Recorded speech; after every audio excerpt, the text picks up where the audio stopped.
Can you remember a school teacher that made a special impact upon or contribution to your life? Did you know that this kind of teacher is becoming increasingly rare? Hi, I'm Rex Rogers, and this is episode number 37 of Discerning What is Best, a podcast applying unchanging biblical principles in a rapidly changing world and a Christian worldview to current issues in everyday life. Public education today, from kindergarten to graduate school, is in serious trouble, and in many examples, moral freefall. Once a destination for international students the world over, due to excellence in teaching, scholarship, and learning to be found there, now public institutions, in general, which is to say most of them, are hothouses of ideological discontent and sources of propaganda rather than truth, something many no longer even believe exists. Public education today has been co-opted by the left in ways I'm thinking the average person has no clue. And why would they? Unless you have children or youth in school now, unless you take the time to investigate, parents, and even more so those with no connections to education, just don't know how fast and how far public education has fallen.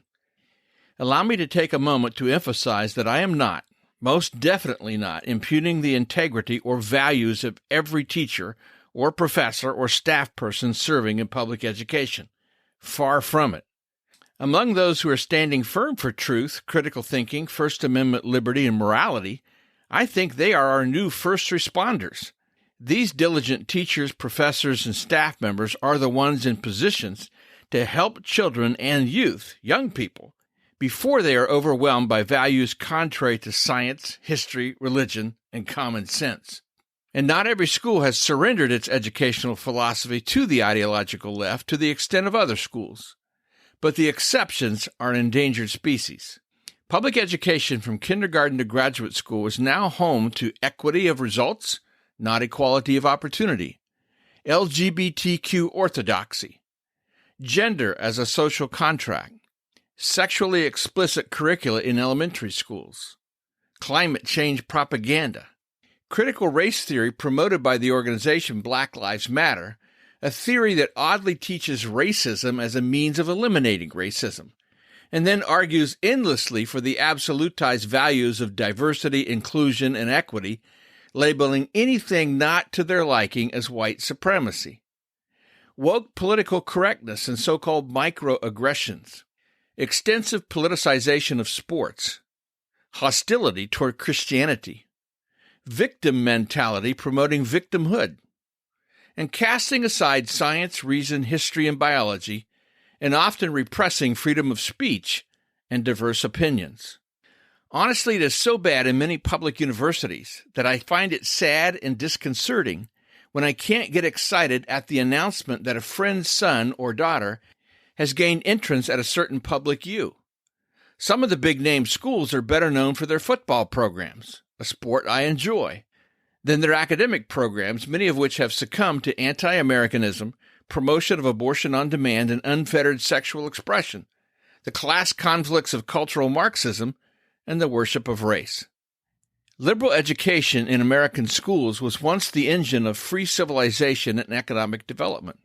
But liberal education, a concept once defined as a philosophy of education that empowers individuals with broad knowledge and transferable skills, and a stronger sense of values, ethics, and civic engagement, characterized by challenging encounters with important issues, and more a way of studying than a specific course or field of study.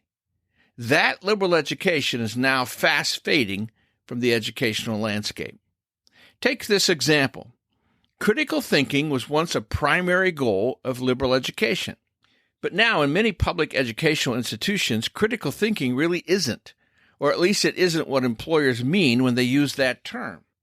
Organizations want people who can be objective and analytical, using logic and reason to solve problems.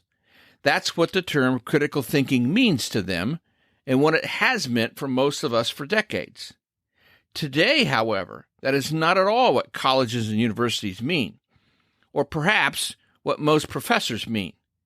Critical thinking for them is a Marxist exercise in critique, what Marx himself called the ruthless criticism of all that exists. It seeks not to solve problems, but to break down or deconstruct all aspects of society, beginning with but not limited to language.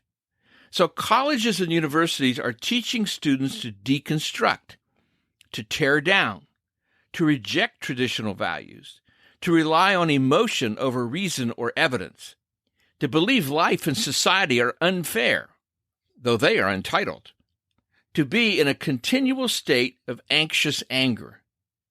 Logic, reason, dispassionate observation, hypothesizing, experimentation, problem-solving, and a search for truth are all passé, out the window. Take this second example of the decline of liberal education. Debate has given way to dialogue.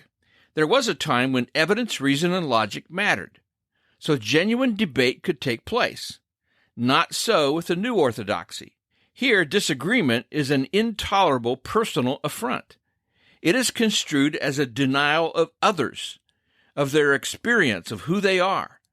It is a blasphemous assault on the Most High God, my identity. The late Christian philosopher Francis A. Schaeffer pointed out this trend in the 1970s. He said all A is A, and all non-A is non-A, and therefore A cannot be non-A, and non-A cannot be A. This is the concept of thesis and antithesis. The concept that there is an absolute objective linear truth, that thesis and antithesis make a contrast.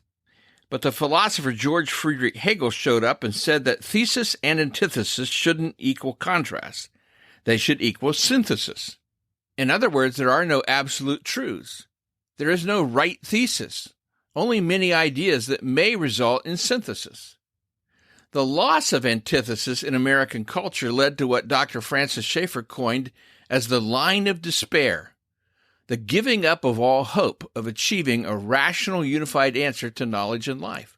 Thesis is met by antithesis, and instead of one having to be true and the other false, both are reconciled to develop a synthesis. The conclusion is that all possible positions are relativized, and leads us to the concept that truth is to be sought in synthesis rather than antithesis. So debate, a search for truth based upon the merits of an argument, long one of the building blocks of real education, is now no longer acceptable. Only dialogue, endless discussion in search of consensus and some synthesized understanding of life. The problem with this is that it leads to nowhere. Theologian Erwin Lutzer described the problem this way. If we think we can fight against deceived culture by winning the war of ideas, we are mistaken. The best ideas do not win very often in a culture obsessed with empty utopian promises. This is the sad state of public education. It exists to educate, but no longer remembers how or why. Again, to quote Lutzer, in a time of universal deception, telling the truth is a revolutionary act. This is where the first responders come in. Teachers, professors, staff members, and yes, parents who have the courage of their convictions, who will stand for truth against ideological and intentional error. What's at stake are the hearts and minds of our children and our youth. What's at stake is the soul of this country and the potential of its future. I admire and salute public education first responders who are standing in the face of a tsunami of philosophies intended to tear down rather than build up. Pray for and support these first responders, public educators, and staff members who know truth and still seek to make it known. They are standing in the gap for the future of our children and our youth. Well, we'll see you again soon. This podcast is about discerning what is best. If you find this thought-provoking and helpful, follow us on your favorite podcast platform. Download an episode for your friends. For more Christian commentary, check my website, REXM as in Martin, that's rexmrogers.com. And remember, it is for freedom that Christ has set us free. Stand firm.